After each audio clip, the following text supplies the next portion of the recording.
What if I told you that the church you trust might be hiding the darkest secrets? That the same pastors you see as holy men are using fear, deception, and even dark rituals to control their followers. Welcome to Dangerous African Confessions HD, where we expose the hidden secrets behind powerful pastors and the manipulations they use to enslave church members. This is not just a story, this is a warning. Stay with me as I reveal the shocking truth behind fake miracles, spiritual manipulations, and the secret sexual rituals disguised as spiritual cleansing. But before we continue, hit the like button, subscribe, and turn on notifications so you never miss an exposed confession. Now, let's get into it. I never thought I would see this day, the day I would come before the world and speak the truth I spent years hiding. I used to be celebrated, honored, and feared. People called me a man of God, knelt before me, and trusted my every word as if it came directly from the heavens. I had wealth, influence, and power. But none of it came from God. To put it in simple terms, I was a fraud. You see, for years, I manipulated people, controlled their minds, and deceived them into believing that their lives depended on me. They brought me their tithes, their offerings, their sacrifices. Some even gave their entire life savings, believing that sowing into my ministry would guarantee them blessings. I watched them suffer. I saw them struggle. And yet, I did not stop. Because the more they gave, the richer I became. And above all these things, what if I told you today that the church you trust might be hiding the darkest secrets? That the same pastors you see as holy men are using fear, deception, and even dark rituals to control their followers? Would you believe me? I was one of them. I saw it all. I did things I can never undo. But today, I am here to tell the truth, no matter the cost. I cannot keep silent anymore. I have lost everything, my church, my reputation, my wealth. But in losing it all, I have found the truth. I have found my soul again. And now, I must warn those who are still trapped, those who still believe that their pastors hold the keys to their destinies. You see, my brother, there is a reason why church members feel indebted to their pastors. A reason why, no matter how much they suffer, they still give, still serve, still defend these men even when the truth is staring them in the face. It is not faith. It is manipulation. The truth is that, from the moment you step into the church, the process of control begins. I know, because I was trained in it. I perfected it. The first thing we do is instill fear. A church that thrives on fear will never lose its members. We make them believe that the world outside is dangerous, that enemies are constantly plotting against them, that their families might be the source of their problems. Then, we present ourselves as their only solution. They are told that as long as they remain under our covering, they will be safe. But the moment they leave, calamity will follow them. This is a psychological reason and agenda why members remain loyal, even when they are mistreated. They fear that if they walk away, misfortune will find them. And if they do leave and something bad happens, whether natural or coincidental, they will blame themselves for disobeying the man of God. After this has been implemented to the letter, then comes the next level of control, which are false prophecies. The gift of prophecy is real, but many of the prophecies in churches today are nothing more than tricks designed to make members feel special, while keeping them dependent.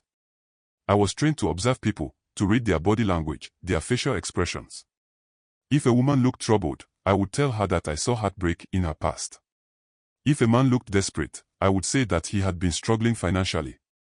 They are all readings that we do on the members and nothing to do with God.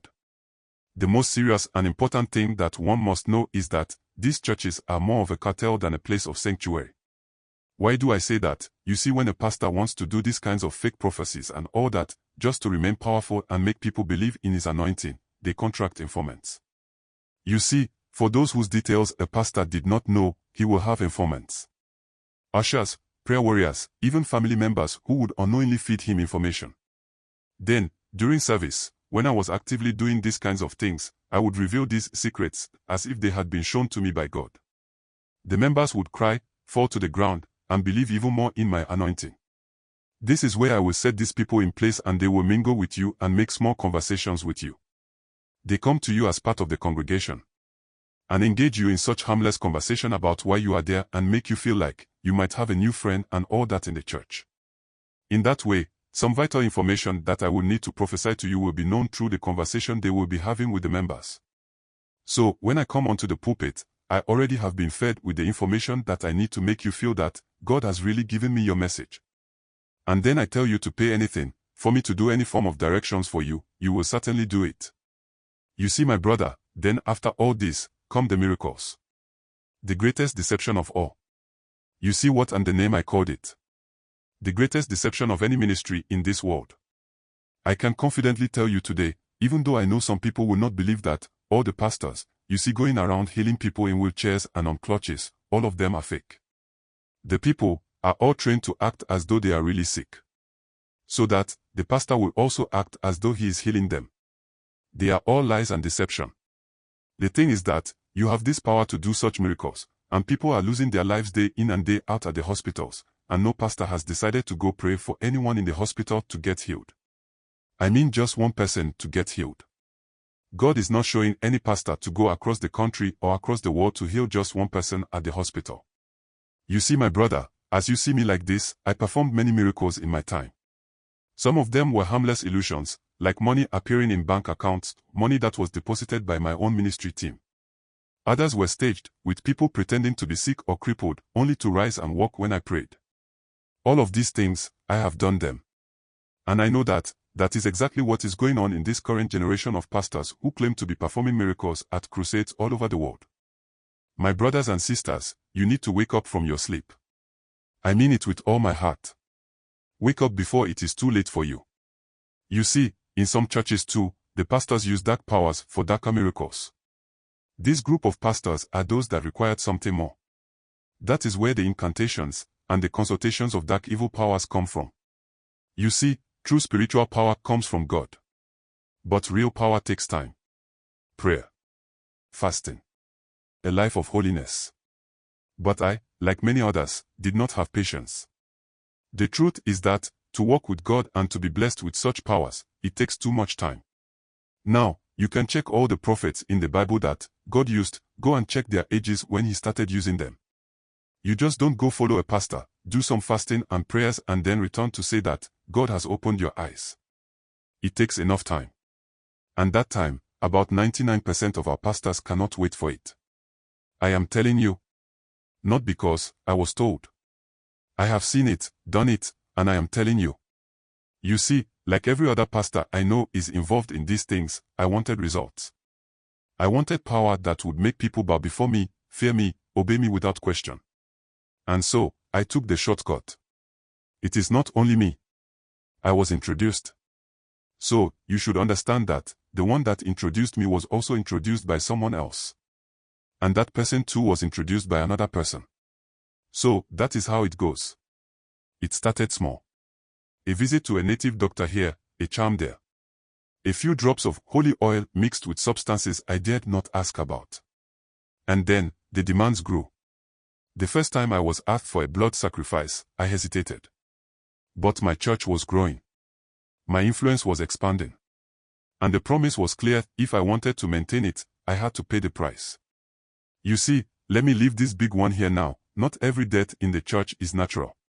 Some are sacrifices. I know this because I was part of it. There are pastors who must offer blood every year, every few years. Some use animals, but others, God help me, offer human lives. A mysterious death here, a sudden sickness there. A devoted member who passes away unexpectedly after a night of prayer or something that you can never understand. The congregation mourns, never realizing that their loss was the pastor's gain. That is why I say today that, please wake up and work on your own salvation. No one leads anybody to salvation. For your salvation is your own work to do. The truth is that, in every spiritual organization or group, when you are joining, you must do your own research very well. Because, in some churches or religious places, there is this thing that we call the transfer of destinies. I must say that, not every laying on of hands is a blessing. Some are a transaction. A trade. I have seen people walk into churches full of potential, businessmen with bright futures, young men and women with talents that could change the world.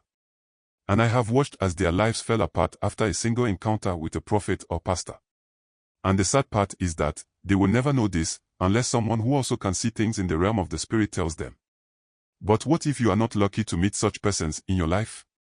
Because your pastor or prophet tells you that, your salvation is under that very roof. So who else will you believe again?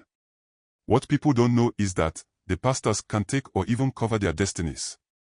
These things are not done through magic alone. There are spiritual rituals, secret chants, and consecrations performed behind closed doors by these pastors too. And when these pastors place their hands on the heads of their members, they are not imparting blessings. They are taking. And the women? Oh, the women. Many have been deceived into believing that sleeping with the man of God will bring them closer to their breakthrough. That intimacy with the anointed is a form of spiritual cleansing. But what they do not realize is that these acts are rituals. But before I explain and go deeper into the part of the women, let's end this here and I will have enough time to deal with that one proper. I want my sisters out there to fully understand what they lose when they lay with these pastors. So please let's end this one here. Thank you. Now you know the truth. You've seen how fear, guilt, and manipulation keep church members in bondage. You've heard about the dark rituals and the so-called spiritual cleansings that ruin lives. But the question is, will you stay blind, or will you wake up? If this story has opened your eyes, don't keep it to yourself. Share this video with your friends and family, because someone out there needs to hear this. Drop a comment below. Have you ever experienced manipulation in a church? Let's talk about it. Your voice matters. Subscribe to Dangerous African Confessions HD and turn on notifications, because more shocking confessions are coming. Thank you for watching. Stay aware. Stay informed. Stay free.